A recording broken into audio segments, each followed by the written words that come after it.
Oke, kesimpulannya adalah bagaimana terlepas dari sejarah pemberontakan PKI dan komunisme di Indonesia, komunisme, Marxisme, dan sosialisme itu sebagai hasanah ilmu pengetahuan yang dimana menjadi salah satu konsep penting yang sangat perlu untuk dipelajari.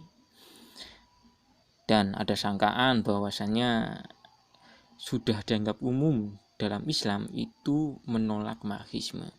Padahal jika kita membaca kembali sejarah pergerakan nasional di Indonesia, kita di situ akan menemukan tokoh-tokoh pergerakan yang mana berbasis keislaman dan itu akrab dengan Marxisme itu sendiri. Dan dalam prosesnya Islam dan Marxisme itu bahu-membahu, meski kadang itu berselisih jalan. Yang tujuannya itu sama, melawan kolonialisme dan juga memperjuangkan kemerdekaan Indonesia. Dan disitulah bertemunya para tokoh-tokoh nasionalis seperti Soekarno dengan tokoh-tokoh komunis seperti Semaun, Alimin, Tan Malaka, dan juga yang lain-lainnya. Yang dimana itu keduanya itu menjalin kedekatan dan saling membantu untuk meruntuhkan hegemoni dari kapitalisme itu sendiri. Di samping juga mereka itu didukung oleh para gerakan pelajar serta kaum tani yang mana itu sudah terpengaruh atau senang dengan adanya paham Marxisme yang ingin untuk membuang jauh-jauh kapitalisme itu sendiri. Nah,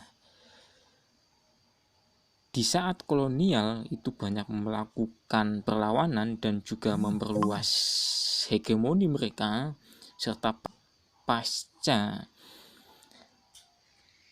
Perang Dunia yang pertama, kebijakan itu membuat repot berbunyi, di mana dengan banyaknya kebijakan, peraturan yang menjadi lebih ketat, akhirnya mereka itu sendiri membuat atau mencari wadah yang bargaining atau sudah ada untuk melawan mereka kolonialisme, terutama dari para buruh-buruh dan juga kelas bawah maupun pinggiran, yang juga di saat yang bersamaan itu masuknya paham komunis yang dibawa oleh Snarflit dan kawan-kawan SI Semarang, dan mereka semuanya berharap pada SI yang menjadi wadahnya itu untuk melawan kolonialisme itu sendiri.